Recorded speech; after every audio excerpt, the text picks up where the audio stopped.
NFL free agency is getting closer and closer. Is GM Chirs Grier going to make some big moves to create some cap space for this Dolphins group that needs to address so many positions in NFL free agency? Because right now, Miami is currently with 14 and a half, lower to 14, close around that range. It's hard to know exactly for sure in cap space before the league year begins, but there's a way and there's a avenue that Chirs Grier could ultimately get this Dolphins cap space number all the way up to $57 million before free agency. And that is quite the big jump. I mean, that's creating what, 30 or $43 million in cap space over the next 4 or 5 days. It's certainly possible. And if you want the Dolphins to create cap space, hit that thumbs up icon. Every like on this video, I was told, equals $100 more in cap space. So we get 4,000 likes. Well, we're getting a lot more cap space, folks. Hit that thumbs up icon. Tongue-in-cheek here, but get the good mojo. Help Chirs Grier out because, boy, does he need help. Hit that thumbs up icon. I do want to remind people that free agency is March 10th, so 5-6 days away until Dolphins could start signing some people. And I do expect Grier to make some contract restructures between now and then. He simply has to. If he goes into free agency with $14 million cap space, you can basically bank on Miami doing absolutely nothing.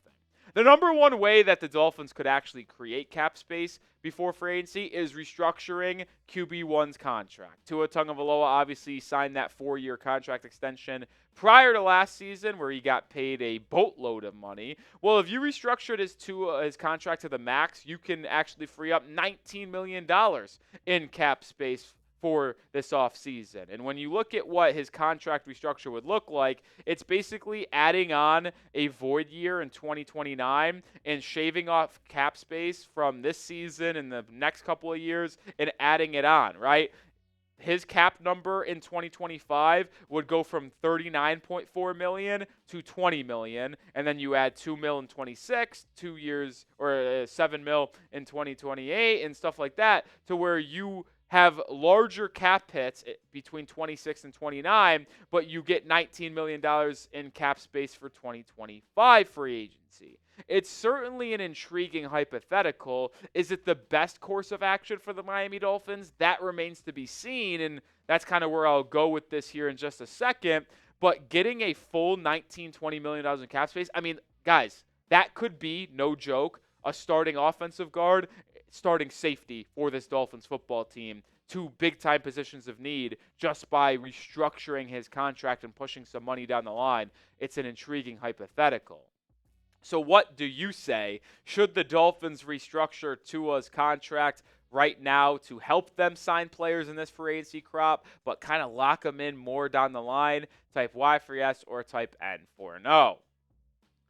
It's certainly a tough call because, yes, that $19.5 million would be very, very helpful right now. Like I mentioned, you could basically sign a starting offensive guard to protect Tua as well as a starting safety to replace Javon Holland for that price number or under that price number.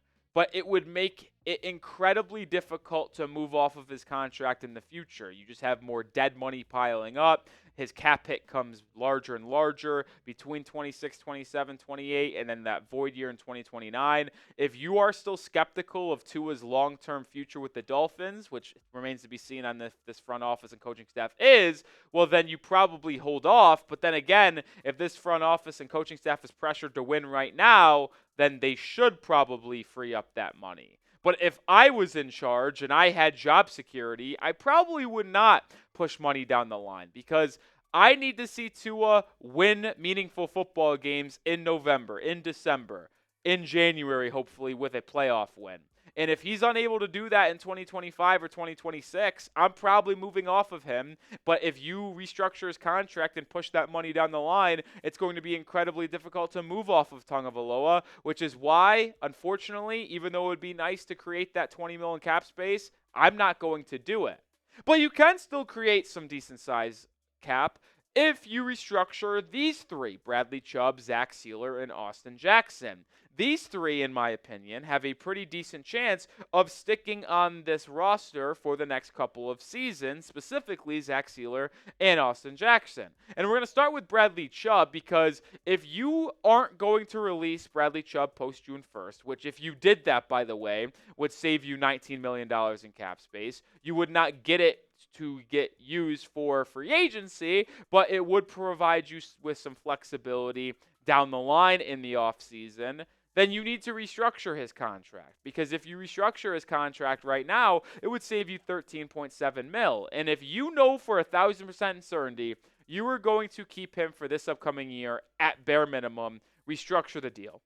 Can't have him have a cap hit of $29 million this season. Restructure it, save the $13.7 million, use that money to sign an offensive guard, safety, and free agency, build out this roster. I think restructuring Bradley Chubb is a necessity for this Dolphins football team. And I'll tell you right now, as we get closer and closer to free agency, if the Dolphins make a move, whether it's a contract restructure, a re-signing of their own guy, or sign someone at the start of free agency, we will have you covered. So make sure you subscribe, join the channel right now, because we'll have you covered. All right, let's transition it over to Zach Sieler. Should the Dolphins restructure what could be said as the best defensive player on this Dolphins team? He had an incredibly good 2023 season and followed it up with a great year in 2024. A restructure of his contract doesn't save you a boatload of money, but it does give you $5.5 million. And to me, if it's getting you $5.5 million, there is no downside to that. Zach Sieler has showed no signs of decline. He is one of the most battle-tested players on your team as well in terms of playing through injuries. He's not an injury-prone guy. He is one of the top locker room characters in your group, in your organization. To me, you are guaranteeing that he is going to be on this roster for the next 2 to 3 seasons. And as it sits right now, there's no reason for you not to want him on the roster for the next couple of years. So, yeah, keep Zach Sieler, free up the $5.5 million in cap space right now by restructuring his contract. We'll continue to talk here in just a second, but I want to make sure you are representing the Dolphins. It's starting to get a little bit more warmer around the country. Represent the Dolphins with this sweet Nike gray t-shirt. $5 off right now when you go to chatsports.com/Dolphins gray shirt. Link is in the description and comments of today's video. Sizes are running out. We only have, I believe, double X's through smalls. The bigger sizes are out. Get yours today. chatsports.com/Dolphins gray shirt.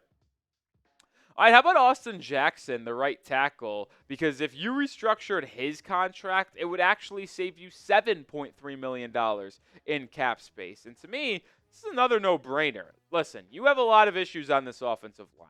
Austin Jackson, you gave him that 3-year contract extension last year. Got a couple years left on his deal. You expect him to keep and stay on this roster for the foreseeable future, at least as your right tackle, or maybe you move him back to guard. Who knows? Anything's on the table with this Dolphins offensive line. But since you already know, and that's the thing with him and Sieler, in my opinion, you know that these two are going to be on your roster this year and in 2026. So if you know they're going to be here the next 2 seasons, restructure, help you get cap space now. And here's kind of the outlook on the story, right? I mentioned it. If you do not restructure Tua's contract, which, remember, I said I would probably not restructure Tua Tagovailoa's contract. I would let it ride out because I want the flexibility for the future. The Dolphins could still get around $38 million in cap space. They can get to 57 if they restructure Tua. But if they don't restructure Tua and they just do Sieler, Jackson, and Chubb, well, guess what? You have $38 million in cap space. That provides you the availability to re-sign some key players like Tyrell Dodson, Kader Kohu, potentially Calais Campbell. Go out and sign some exterior free agents as well. To me, restructuring those 3 defensive players, 2 defensive players, and then Austin Jackson, no-brainer. Create the $38 million in cap space, and then move forward through free agency. But let me know your thoughts. Over or under $30 million in cap space before free agency. It should be over if you ultimately do what I say and restructure Jackson, Chubb, and Sieler. Let me know your thoughts. O for over or U for under. And with that cap space, I want to quickly just glance at what the biggest needs for the Dolphins are. Once again, Obviously, interior offensive line is at the top of the list. Left guard, right guard, replacing Robert Jones and Liam Eichenberg is an absolute must. You need to overhaul your safety room. Javon Holland is walking. Jordan Poyer is cooked. You need a new starting free safety, a new starting strong safety. You need to address interior defensive line next to Zach Sieler, boundary corner opposite of Jalen Ramsey. And you also need an off-ball linebacker, too, to complement Jordan Brooks. All 5 of these needs will not be perfectly executed and finished and addressed in NFL free agency. I would probably say that 3 or 5 of these will be addressed in free agency, and then we will turn our attention to the draft. So stay on the lookout, be subscribed, because when these things happen, we will have you covered with videos, and if it's good enough, we will go live as well on the channel. So hit that sub button. Join us here at Miami Dolphins Today.